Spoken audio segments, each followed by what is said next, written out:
Avant d'arriver au centre d'accueil, ma vie était complètement détruite. J'étais quelqu'un de triste, angoissé, suicidaire. J'étais malade. J'avais une maladie de peau qu'aucun médecin n'arrivait à soigner. Et c'est des plaques que j'avais sur tout le corps, de la tête aux pieds, qui apparaissaient, qui disparaissaient. Et je ne pouvais avoir aucun traitement parce qu'ils ne savaient pas ce que j'avais. Et j'étais quelqu'un de très triste parce que dans ma vie sentimentale, c'était chaotique. Je n'arrivais pas à être heureuse dans ce domaine-là. Je suis arrivée dans cet état au centre d'accueil. Donc je me suis lancée, j'ai fait des chaînes de prière, j'ai parlé avec le pasteur, les ouvrières. Ils m'ont conseillé de faire des chaînes de prière, donc j'ai fait des chaînes de prière du vendredi. Je ne savais pas comment il fallait faire, mais moi je me suis lancée aussi en plusieurs campagnes d'Israël. J'ai été guérie de cette maladie qu'aucun médecin n'arrivait à me soigner. Je me suis sentie, j'ai commencé à me sentir mieux. Dans ma vie professionnelle, j'ai vu aussi le changement dans ma vie professionnelle. Dans ma vie familiale aussi, je me suis mariée, je suis guérie. Et il y a eu les campagnes du jeûne de Daniel aussi pour avoir le Saint-Esprit. Et j'ai reçu le baptême du Saint-Esprit, donc j'ai la paix, la joie, je suis heureuse, j'ai la joie de vivre. Et pour moi, je suis quelqu'un d'équilibré, épanoui. Et à travers toutes ces luttes, c'est comme ça que j'ai retrouvé aussi mon père que je n'avais jamais connu. Donc là, vraiment, Dieu a fait beaucoup de choses dans ma vie. Je sais qu'il fera encore beaucoup dans ma vie. Et moi, je suis en paix. J'ai la joie de vivre. Et c'est ce que je souhaite à tout le monde. Donc pour moi, le centre d'accueil, c'était vraiment, pour moi, c'est l'endroit où j'ai été sauvée. Pour moi, j'ai été sauvée en entrant au centre d'accueil parce que je pense que je ne serais pas présente aujourd'hui pour parler. Avant d'arriver au centre d'accueil, j'avais des problèmes de malédiction. J'ai mon fils qui est né drépanocytaire et les médecins m'ont dit qu'il n'allait pas marcher. Et il y avait des problèmes d'échec scolaire. Oui, mon mari, en fait, un jour, il avait beaucoup de palpitations. Donc, on a vu un cardiologue et il m'a dit, si c'est ce que je soupçonne, votre mari est entre la vie et la mort. Donc, on a fait des examens et finalement, il a été opéré à l'hôpital. 8 heures d'opération où ils ont pris le cœur, ils ont mis à côté. Mais les médecins m'ont toujours dit que pour son âge, c'était pas... On voit rarement les gens avec... On opère rarement les gens avec cette maladie. Et après, un jour, j'étais en train d'expliquer à une copine que j'ai trop de problèmes dans ma vie. Et c'est comme ça que quelqu'un m'a tendu le semeur. Et c'est comme ça que je suis arrivée au centre d'accueil. J'ai participé à des campagnes. Comme dernièrement, ma fille a fait une tentative de suicide. Je sais que si je n'avais pas Dieu, je pense que ma fille n'allait pas vivre. Alors que les médecins me disaient qu'il va falloir peut-être faire une transplantation du foie. Et c'est les mêmes médecins qui m'ont dit non, non, non, elle va bien, elle va sortir dans 2 jours. Ma vie, elle va bien. Mon fils qui était malade, qui était drépanocytaire, il est guéri. Mon mari, il est guéri. Ma fille qui a eu des problèmes d'échec scolaire, aujourd'hui elle a fini ses études, elle s'est mariée, elle attend un enfant. Tout ce que je pensais tout ce qui était malédiction dans ma famille, aujourd'hui, pour moi, Dieu a mis la main, il a ôté cette malédiction et le centre d'accueil représente pour nous un lieu qui nous apporte beaucoup de joie, beaucoup de réussite. Et je remercie Dieu vraiment de m'avoir conduit ici. Bonjour à tous, soyez bienvenus. Normalement, quand un problème arrive dans la vie d'une personne, elle cherche des solutions qui ne sont pas les bonnes solutions.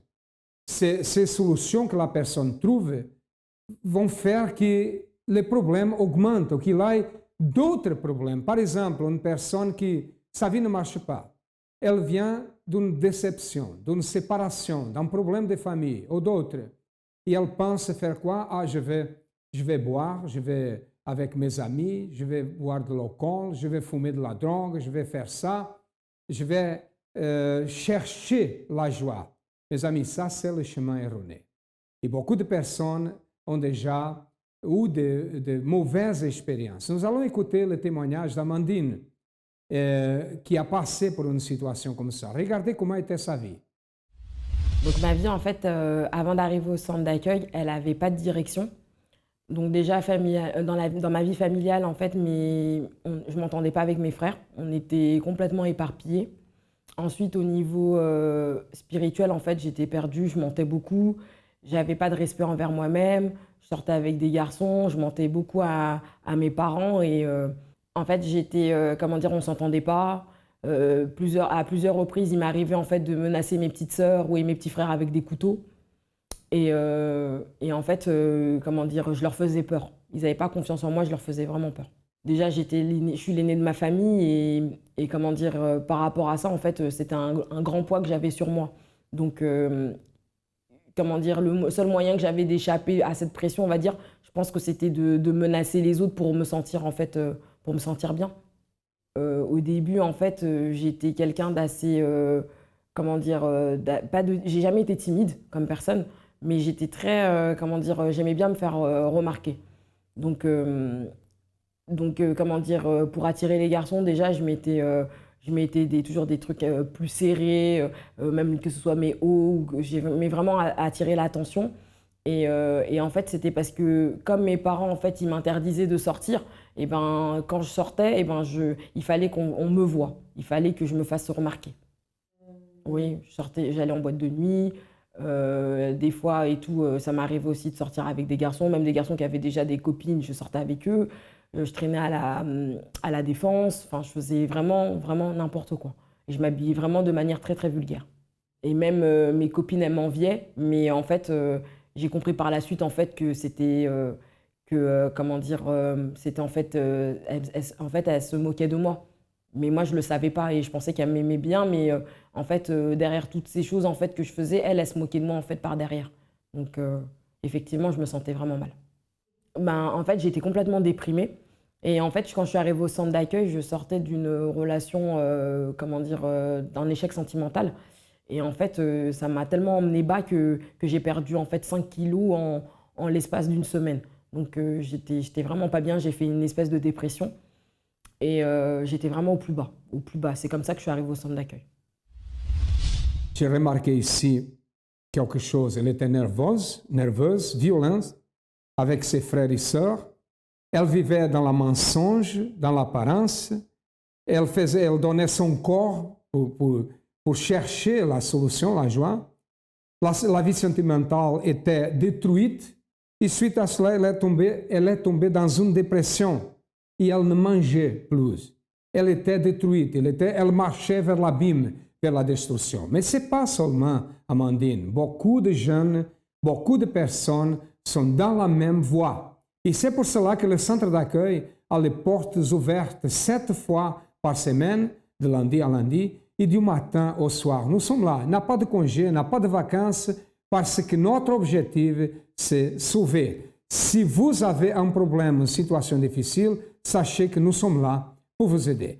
Nous allons maintenant savoir qui est Amandine aujourd'hui. En fait, j'ai une amie qui m'a invitée au centre d'accueil. Donc j'allais déjà dans une autre église, mais elle m'a dit Amandine, tu verras, cette église, elle est à part. J'ai dit ah bon?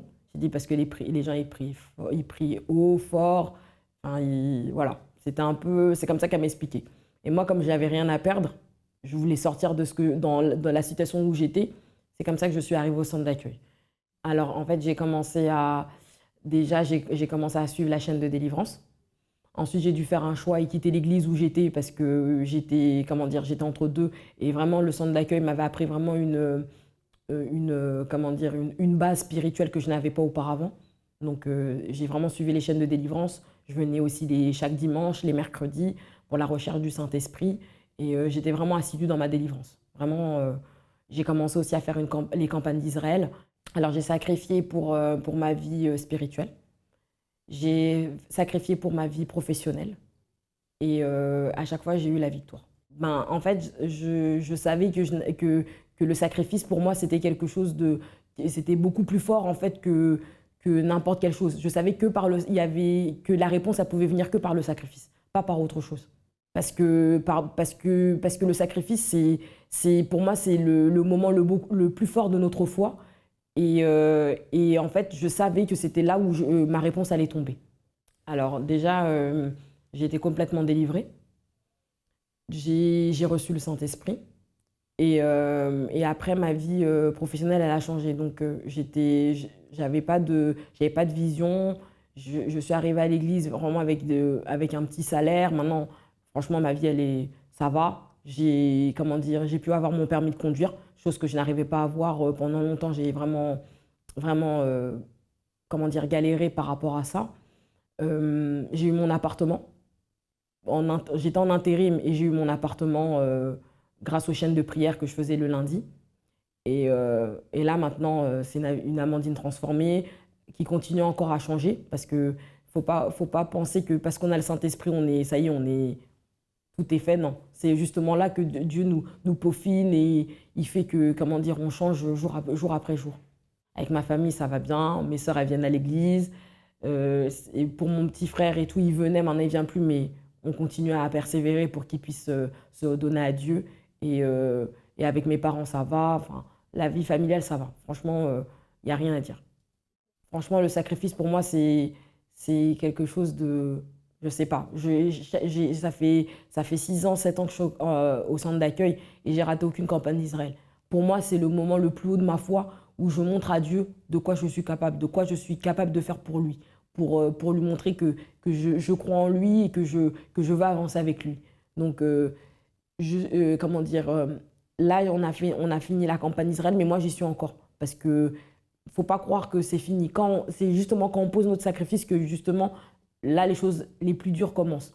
Et moi, j'y suis encore et je sais que je vais avoir ma victoire. Une année a exactement 52 semaines.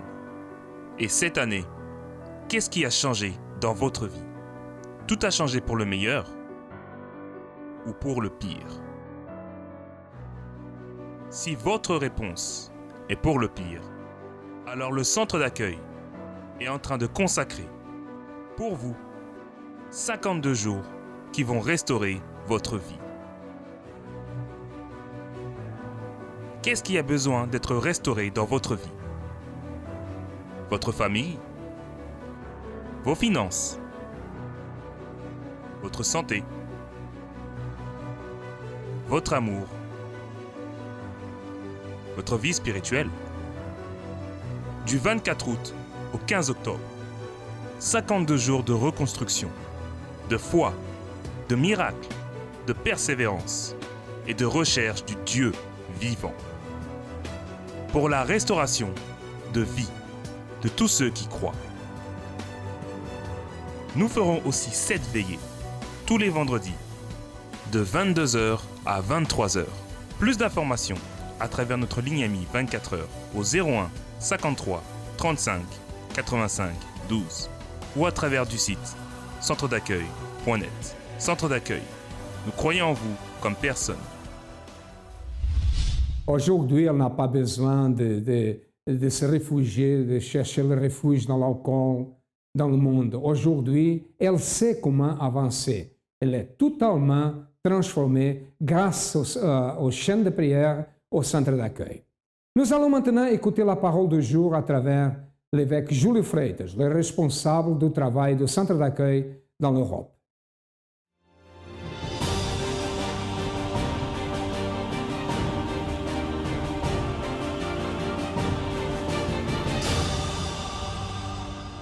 De la ruine au succès, 152 enseignements pratiques, intelligents et efficaces. 152 jours de reconstruction. Et la 48e pierre pour que vous sortiez de la ruine, c'est exécutera.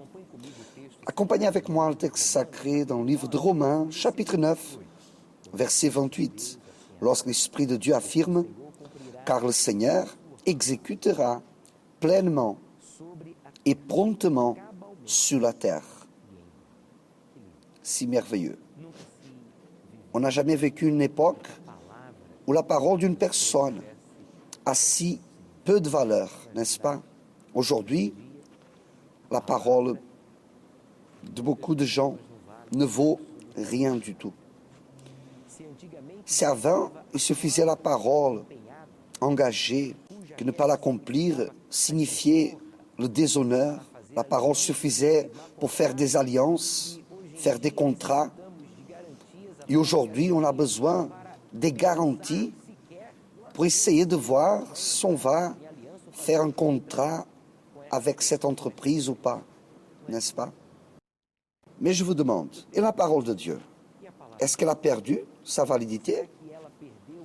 Non, sûrement pas. Et vous me demanderez, comment savoir? Comment puis-je savoir si la parole de Dieu n'a pas perdu son pouvoir, son efficace?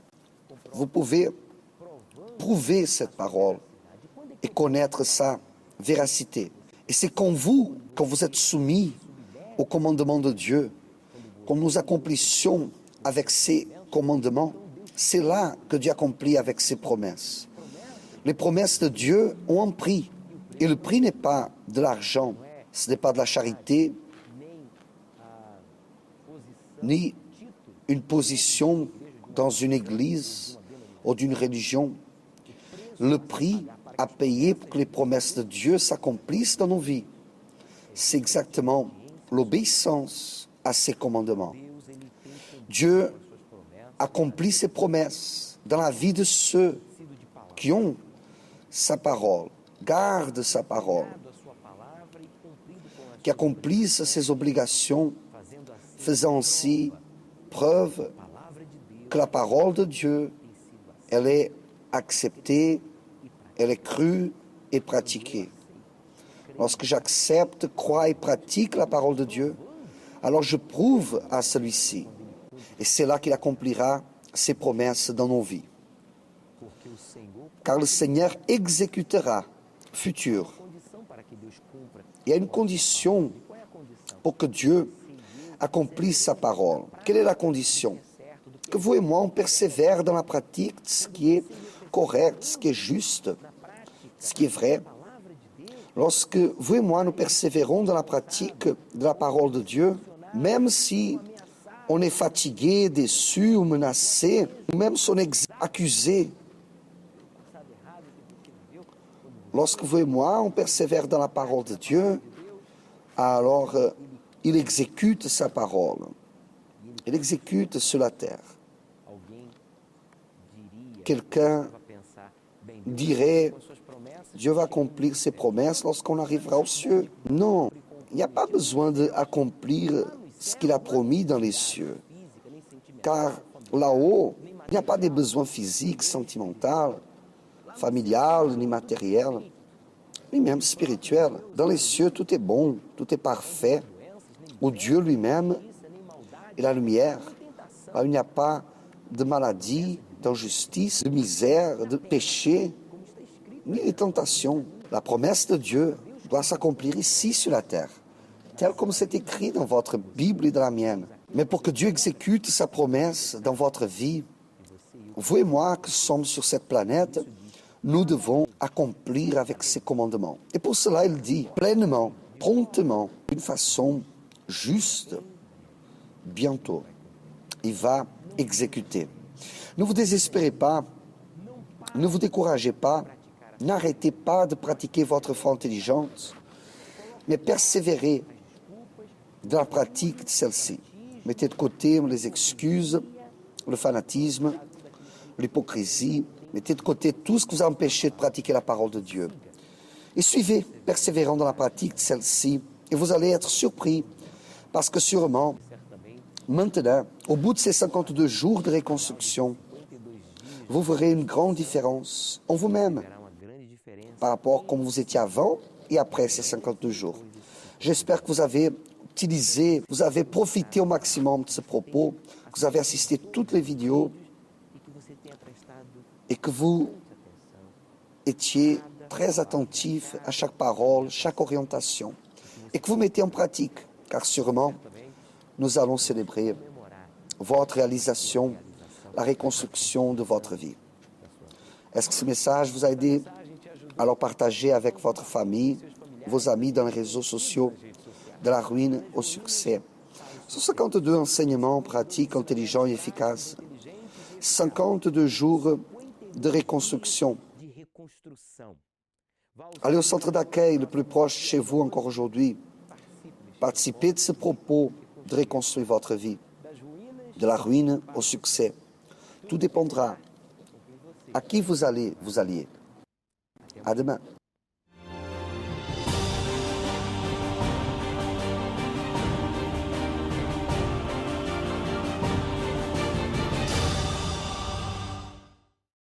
C'est très important ce que nous avons écouté et il faut pratiquer. Nous allons maintenant savoir qui est Antonin aujourd'hui. Il est arrivé au centre d'accueil rempli de problèmes, mais il a participé de la campagne d'Israël. Regardez le résultat. Alors ma vie, avant d'arriver ici, au centre d'accueil, était complètement détruite par l'alcool.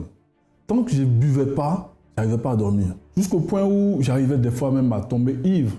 Même, je me rappelle même peut-être une fois, oui, dans le coma éthylique, comme on dit, coma éthylique, voilà. On écumait les bars que des amis avaient. Ma vie était dirigée, guidée, je dis par ça. Ça m'a rendu malade. Rendu malade où j'avais la tremblote. Quand je ne buvais pas, je tremblais. Ma vie sociale a été détruite. Ma vie sociale... En fait, j'ai renié ma vie sociale. Jusqu'au point où, je le dis, j'ai épousé l'alcool au détriment de la femme. Ça m'a conduit à vivoter.